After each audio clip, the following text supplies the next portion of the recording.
Megastar Chiranjeevi, director Anil Ravipudi కాంబినేషన్లో తెరకెక్కుతోన్న mega 157 movie regular shooting నిన్న ప్రారంభమైంది. చిరుతో పాటు ఇతర నటీనటులపై కీలక సన్నివేశాలు చిత్రీకరించినట్లు సమాచారం. ఈ సినిమాలో నయనతార ఫీమేల్ లీడ్ రోల్ చేస్తున్నారు. సాహు గారపాటి, సుష్మిత కొణిదెల నిర్మిస్తున్నారు. వచ్చే సంక్రాంతి కానుకగా ఈ మూవీ విడుదల కానున్నట్లు టాక్. డార్లింగ్ ఫ్యాన్స్ కు గుడ్ న్యూస్. త్వరలో ది రాజాసాబ్ టీజర్. మారుతి దర్శకత్వంలో హర్రర్ కామెడీ ఎంటర్టైనర్ గా తెరకెక్కుతున్న చిత్రం ది రాజాసాబ్. తాజాగా ఈ మూవీ టీజర్ పై ఇంట్రెస్టింగ్ అప్డేట్ వైరల్ అవుతోంది. ఈ సినిమా టీజర్ మరో 2 వారాల్లో రిలీజ్ కాబోతుందని మేకర్స్ తెలిపినట్లు సమాచారం. ఒకవేళ ఇదే నిజమైతే డార్లింగ్ ఫ్యాన్స్ కు పండగే అని చెప్పుకోవచ్చు. కాగా మేలో టీజర్ ఉంటుందని ఆ మధ్య డైరెక్టర్ హింట్ ఇచ్చినా ఇప్పటి వరకు దాని ఊసే లేదు. టాలీవుడ్ మన్మధుడు కింగ్ నాగార్జున సినీ ప్రస్థానం ఇవాల్టితో పూర్తి చేసుకుంది. ఈ సందర్భంగా కుబేరా టీం ఆయనకు ఓ పోస్టర్ ద్వారా విషెస్ తెలియజేసింది. ఈ నెల 25న ట్రాన్స్ ఆఫ్ కుబేరా ను రిలీజ్ చేయనున్నట్లు ప్రకటించింది.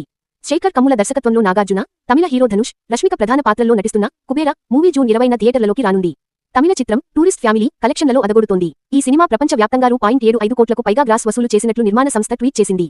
ఫ్యామిలీ ఎంటర్టైనర్ను సక్సెస్ చేసినందుకు ధన్యవాదాలు తెలిపింది. ఈ సినిమాను ప్రశంసిస్తూ ఇటీవల దర్శకధీరుడు రాజమౌళి ట్వీట్ చేసిన సంగతి తెలిసిందే. అభిషన్ దర్శకత్వం వహించిన ఈ ఫ్యామిలీ డ్రామాలో సిమ్రాన్, శశి కుమార్ ప్రధాన పాత్రలు పోషించారు.